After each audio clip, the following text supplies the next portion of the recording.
Welcome to Luca is a Billionaire, where the only thing I invest in is your answers. You're opening Epik and you want to begin editing immediately. First, sign in or proceed as guest so you can access autosave. Next, import your photo using drag and drop, open, or cloud import.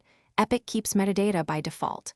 Once the image loads, set your canvas size and aspect ratio, 16, 9 for video, 1 for social, and confirm resolution in DPI.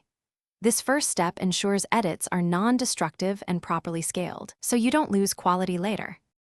Now you'll refine the image using adjustments and layers. Start with global controls. Tweak exposure, contrast, highlights, and shadows to balance tones. Use the histogram to guide you. Then create layers for non-destructive edits. Name layers, add masks, and choose blend modes or lower opacity for subtle changes. For targeted corrections, use crop for composition, heal and clone for blemishes, and the selective brush to paint exposure or color adjustments. Make sure to zoom and check edges. Small fixes matter. To finish, apply final sharpening and a color grade if desired, then choose an export preset matching your destination. Export as JPEG, PNG, or TIFF.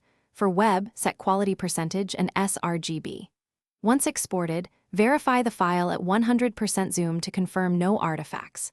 If something goes wrong, reset the workspace or revert the specific layer instead of the whole project. Clear Epik's cache if performance slows. Make sure to save a layered source file so you can revisit edits later.